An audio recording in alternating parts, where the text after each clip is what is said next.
Good morning. It's a Sunday and a holiday here in North Korea, and so families have taken to the ski slopes. This is what I don't think a lot of people expect to see in North Korea. It's a modern ski resort, big video monitor there playing patriotic tunes. North Korea isn't known for treating foreigners with respect. Remember Otto Warmbier? There's also that ongoing threat of nuclear war.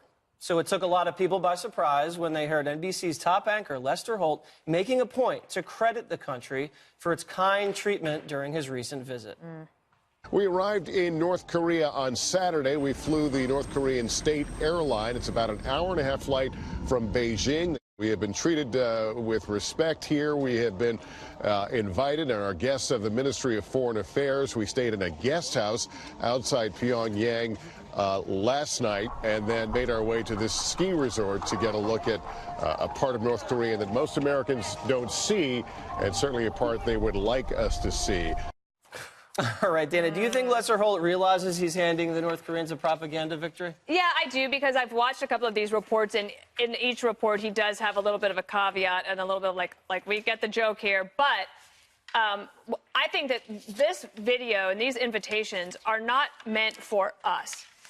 This is meant for internal propaganda brainwashing, so that the leader, the dear leader, can show all the people there that live in North Korea just how respected the North Koreans are, just how wonderful their country is. Meanwhile, most of the country is starving, and it is absolutely outrageous.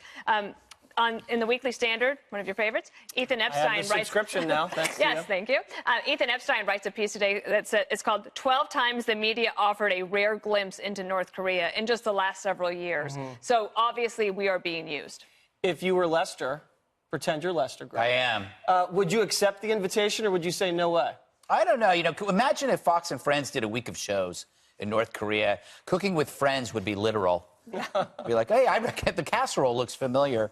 I like it when he says, he says they showed us part of North Korea that we don't see. We don't see any part of North Korea. We only see what they let us see. This was very common among communist leaders. They did this constantly with Hollywood celebrities. They would invite, Hollywood celebrities would go to Cuba, they go to USSR, Venezuela. They would turn hapless, naive suckers like Sean Penn into fellow traveling mouthpieces. And because you know why? They would treat you well. They'd get you booze, they'd get you women, they'd do all sorts of stuff. But the thing is, there's there's some interesting things that could happen during this. They could be taken hostage. What do we do then? The U.S. probably cannot exercise a military option knowing that, that those people are there. Or they could infect them with some kind of biological agent and send them back to the United States, which is, you know, possible. Did you lay awake at night thinking about this? I think about it all the time, Kimberly. All right, well, the five will not be going to North Korea anytime soon. Kimberly, what do you think about this? I mean, we just asked to go to the Super Bowl. I know, and we were told no. And I was like, well, wait a second, because, you know, last time you went, they were like, 10 kg. Okay. Yeah, we liked you down there. Yeah, it was good.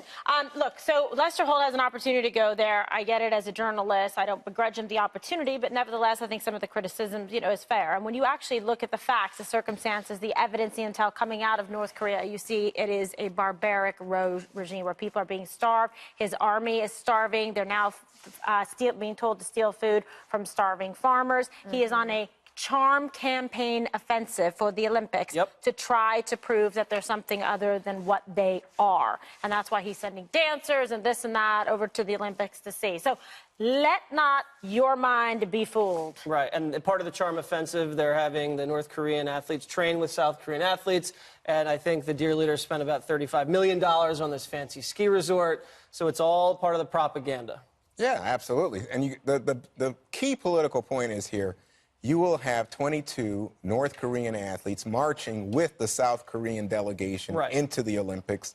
And this is a real show of unity until you have Moon Jae-in, who's the president of South Korea, agreeing to this kind of détente. It's not necessarily in the interest of the United States as we try to put pressure on North Korea to hold back in terms of their nuclear weapons. And the sanctions regime, as Kimberly just said, all of that now starts to fall and be uncertain. And I think part of it is to have Americans come in. They had Vice come in. We've had others go in, Lester Holt go in. The idea is to, you know, humanize them, soften them up. Here they are at the ski resort. But it's just, again, this is propaganda, and you just got to see it for what it is. They're images we rarely see.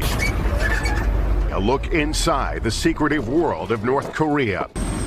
It began on our flight into the country. Propaganda films, the in-flight entertainment. They're announcing that we have just now crossed into North Korea, about an hour into our flight. It's kind of a frozen mountainous landscape below us. The next day, we're taken from our guest house through the capital streets. Government escorts determine where we can go, watching and listening to every move. Pictures shot without permission, certain buildings, groups of people, military, we are told to delete. We're passing through central Pyongyang now. It's about 8:30 on a Sunday morning here. Lots of people out walking. We see them on the bicycles. What we don't see are a lot of cars on the road. This city filled with murals and signs, images of the Kim family, which has ruled this country since its founding. This one saying, "Let's achieve new victory." A reminder, North and South Korea are still technically at war. But now, the Olympic breakthrough. We are taken to a ski resort 4 hours outside Pyongyang, a source of immense pride for a country trying to present a new and modern face to the world. While most in this country are believed to live in poverty, this appears to be a getaway for the North Korean elite. And now, it's one of the sites where North and South Korean athletes will train to compete in the Olympics under a united Korean flag. They will also have a joint women's hockey team. As a North Korean, I am excited. I am overflowing with pride, and I believe from this opportunity, the whole world will envy us. We sat down with Han Ho-chul, Executive Secretary of North Korea's Olympic Committee and part of the delegation that negotiated with South Korea. Are there any concerns about combining some of these teams so close to the Olympics? Hockey is a team sport that needs to train together. However, we are the same people who share the same language, same culture, and same blood. On the face of it, there is nothing to suggest this period of Olympic détente will have anything to do with the nuclear standoff. Some argue, however, that it does strengthen the hand of Kim Jong-un. Just weeks ago, Kim Jong-un unleashed another threat at the U.S., claiming he has a nuclear button on his desk and that the U.S. is in his range. For a world holding its breath over an Olympic peace breakthrough, a senior North Korean government official tells NBC News its nuclear program will continue. You think the North Koreans will launch one of these this year? Oh, certainly. I think they may take a break for the Olympics, but I don't see any reason for them to stop testing. Dr. Jeffrey Lewis specializes in non-proliferation. We met with him in California before our trip. He showed us exclusively a detailed model and technical assessment of North Korea's most advanced missile, tested last November. Any doubt that this missile that you think you have replicated can reach the continental United States? Oh, no doubt whatsoever. This is a very large missile. Oh, all the way down to Mar-a-Lago. North Korea has been hit with punishing sanctions, but Lewis showed us new commercial satellite photos that suggest they may be illegally exporting coal. The U.S. says the sanctions are hurting North Korea. On the ground, people are defiant when asked about the nuclear standoff. Because we have our dear Supreme Kim Jong-un, we have no fear and are always ready. If the U.S. is firing at us, even though we love peace, we are not fearful. For people in the United States who will see this, what do you want them to think about the DPRK?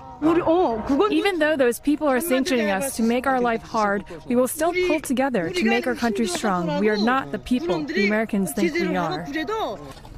But it's impossible to know what people on the street really think, with government officials listening to our conversation. The answer's similar to the official party line. The inescapable thought as you walk through the streets of North Korea is the question of how can the United States head off a nuclear confrontation? The fact is North Korea is now a nuclear power, unwilling to relinquish that power. And how we deal with that reality remains one of the most critical questions of our time. This cooperation regarding the Olympics, of course, doesn't change the real issues, the nuclear program here and the sanctions. What you're seeing here certainly flies in the face of a country that's undergoing crippling sanctions, and that may be part of the reason that we were invited to come here and see this.